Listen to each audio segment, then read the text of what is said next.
Hi, welcome to Unelegant Days. I'm Cynthia. I am the Unelegant Day, because that's my last name, Day.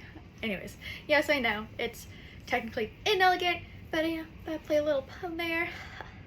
Sorry if it's super cheesy. Anyways, today I am going to be making some homemade bread of a recipe that's combined with a couple of other recipes. I hope you try it out. I find it's really yummy, so does my husband. Just for background, I am a stay-at-home mom. I have a little tiny 10-week-old, so if you hear her crying or fussing in the background, I'm sorry.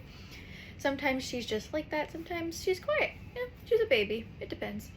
And I am making my first video for this, so sorry if it's not great. So I hope you enjoy, and let's get started. Alright, so the first thing you want to do is put all of your flour into your mixing bowl. I mean, that's up to you. You don't have to if you don't want to, I guess. But it needs to go in there eventually. So the recipe will be in the description, like I've already said. Now, I use 2 teaspoons of instant yeast. You can also just use 1 packet of instant yeast. That's up to you. I just make a lot of bread, so I found using a jar is a lot easier. I did pre-measure most of the stuff out so that way I wouldn't have to worry about measuring it out beforehand. Usually I just do it as I go. So in the bowl, once you've had that, you'll mix it together. I have a little teeny tiny whisk just for that. And then in my regular bowl, I have 3 tablespoons of flour and a half a cup of water. And you're gonna whisk that together.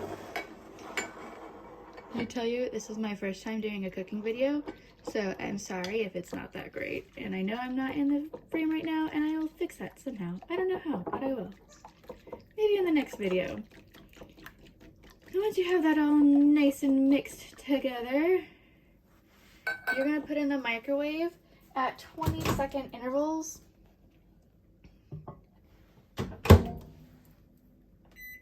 So that way it doesn't get too bulky too fast. In the meantime, in a measuring cup, you're gonna measure,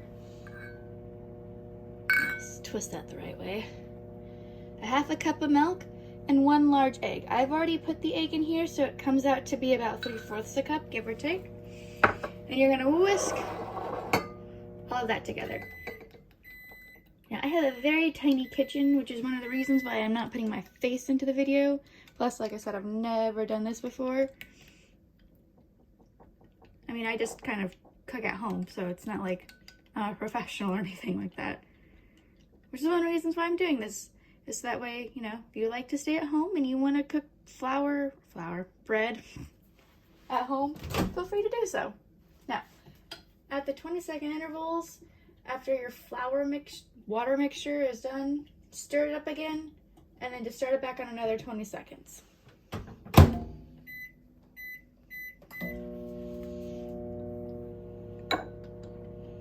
Yay, whisking.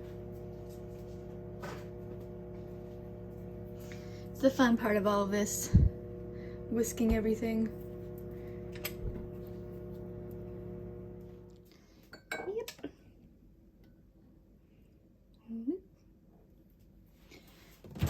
So usually the flour mixture in the microwave needs to go for about a minute total, so it's 3 breaks of 20 seconds. I saw this on a cookbook, and the one that's right here, Bread Illustrated. And this is kind of one of the recipes from it, but I've modified it a little bit, just because I had done it the first couple times, and then I found I like to experiment with a lot of things, so I found that my husband and I both like the way that I make it now. Now my flour mixture in here can be anything you really want it to be, I guess. I mean, if you like rye bread, try rye flour. I don't have rye flour access to it. I use 1.5 cups of bread flour and 1/2 cup of whole wheat, just because we kind of like that extra little pop. Ooh, that's hot.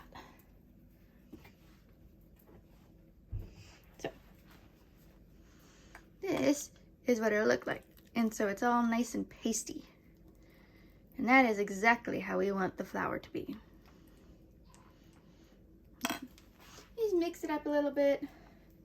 And then you're gonna wanna put it into your egg milk mixture.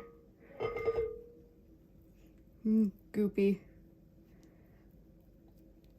I don't actually, like I said, I don't know the purpose of doing this, but I've just done it, so I'll keep doing it.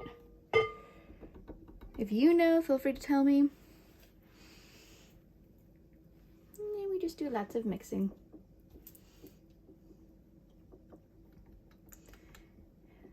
Which might take a hot second.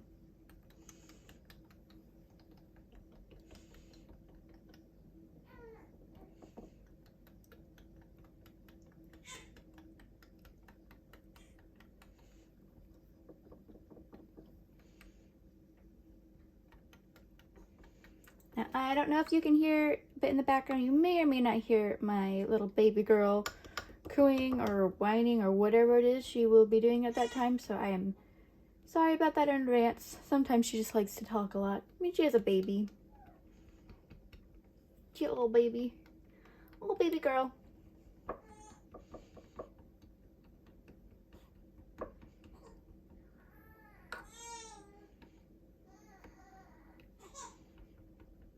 Alright, so put this on low. And then you're just going to pour the mixture in.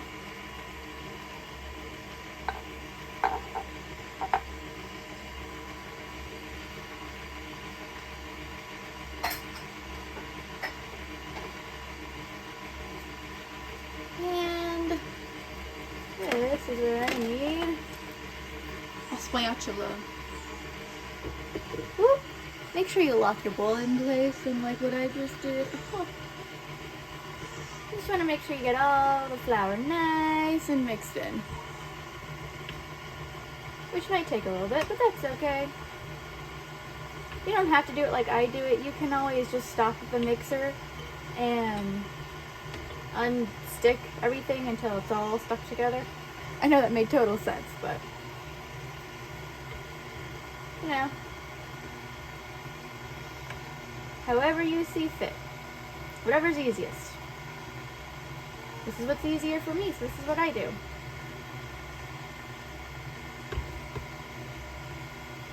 And yes, I have cut my hand on that once or twice and it does hurt. And luckily enough it's not going fast, so it doesn't, you know, break anything. That would be horrible. Just won't say that.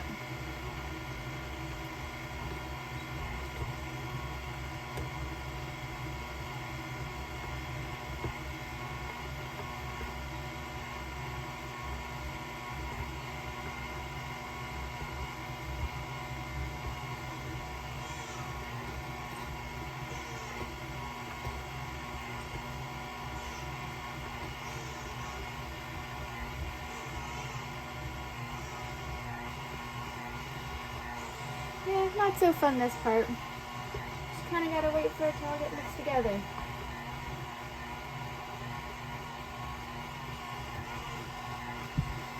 Sorry if my arm's in the way.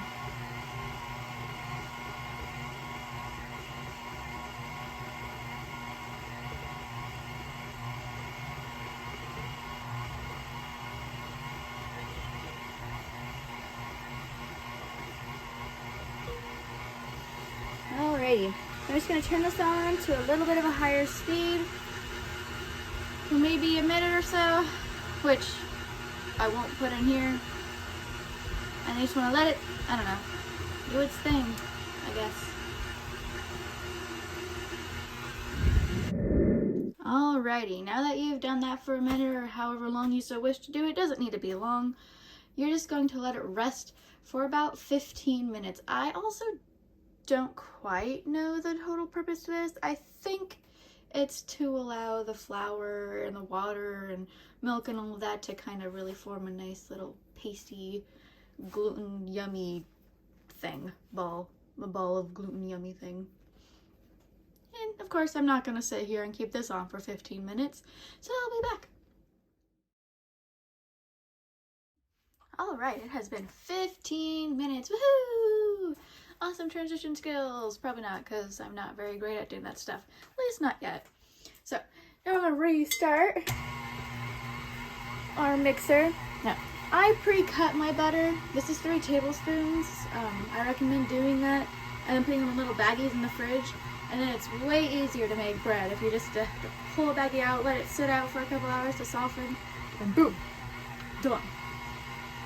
Of course, a lot of recipes recommend you put it in slowly. If you want to do it tablespoon by tablespoon, do it tablespoon by tablespoon. I just toss it all at once because I'm lazy. And of course, we have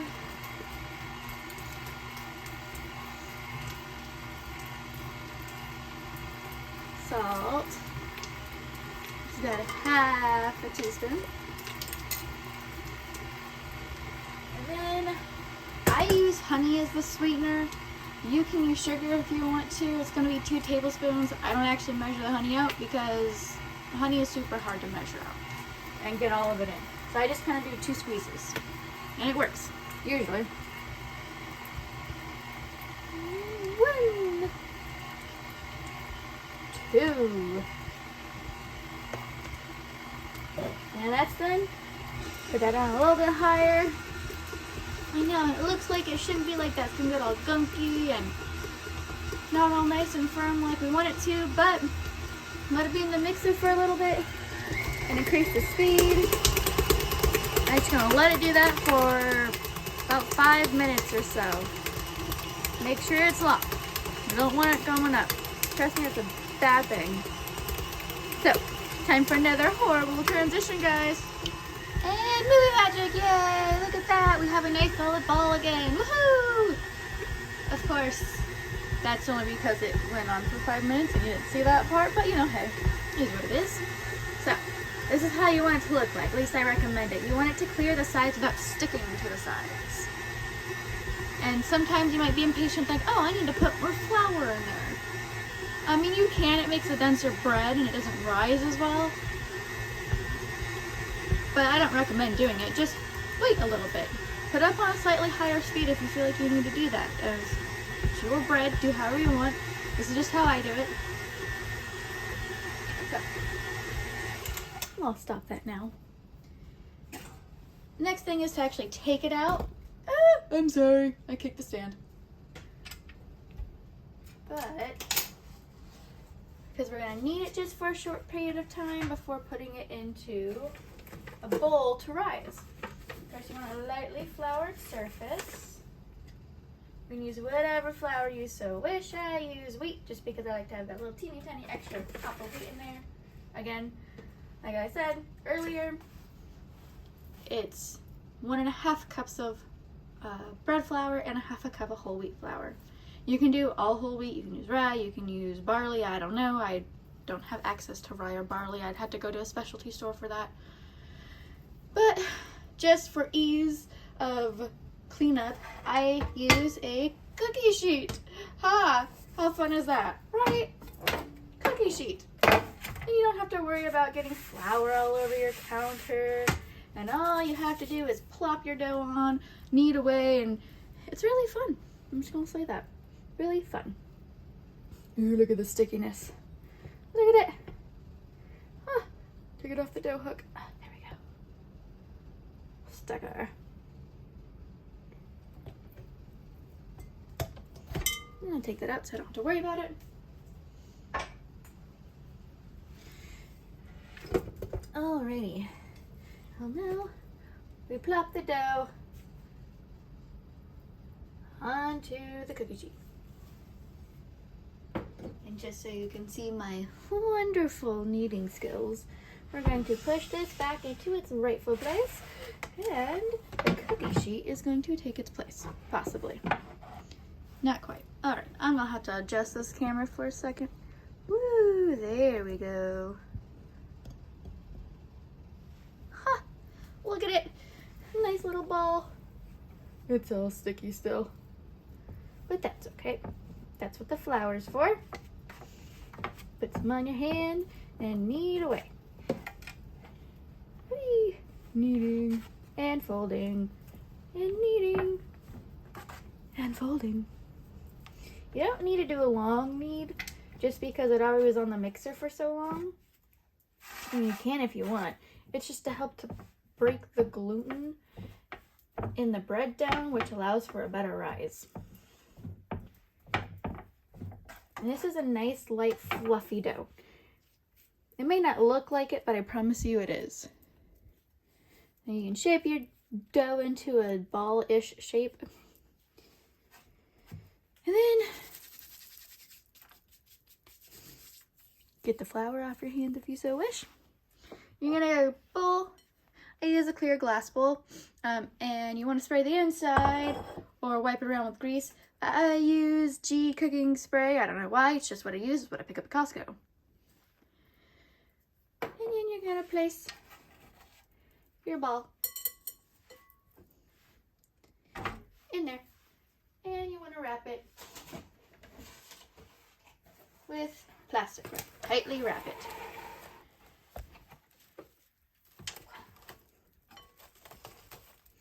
Now, I am absolutely horrible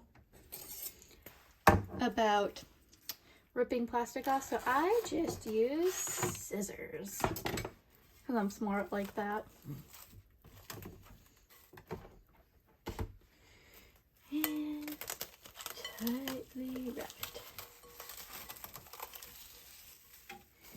Oop. Huzzah! Tightly wrapped.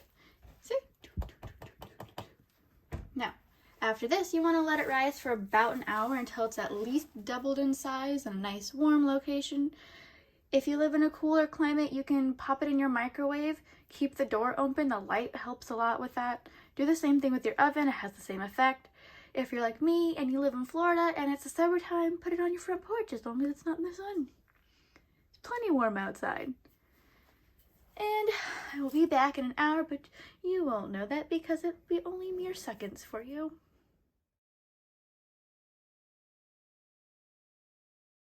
All right, clearly we have risen. I think it's more than double, and usually that's what happens just because I don't always pay attention. So takes on average about an hour. I am in a warmer climate, so that plays a big factor. It could take an hour and a half, it could take 2 hours, just as long as at least it has doubled. Next thing we get to do, we spread out some flour and plop it out. Boom, plopped.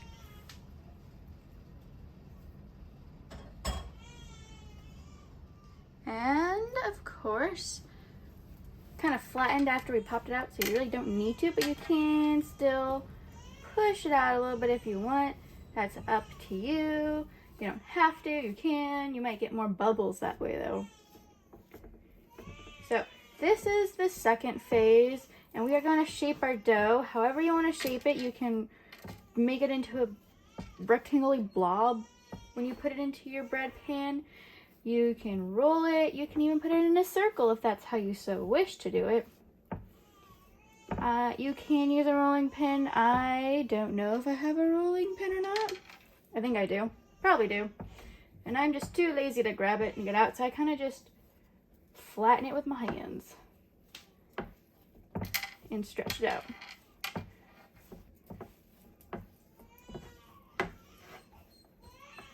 There we go. And I tend to roll it. Usually it doesn't always come out to be a perfect roll, and that's okay. It's homemade bread anyways. It doesn't need to be 100% perfect. Okay. A little roll. And you want to take a greased bread pan. If you want to use a bread pan, you don't have to. Like I said, you can always just make a round. I'm going to put it in the center if possible. I know it rolled, but we're going to roll it back into place. And I recommend using the same plastic wrap you used before because you don't want it on tight, you want it loosely. Just make sure you spray some cooking spray on top. Or not cooking spray. Well, it could be cooking spray. Guess it is technically cooking spray, huh? And loosely on there. And now we're going to let this rise for about another hour or so until it's at least a ½ inch above the rim. And see what that looks like when we get to it.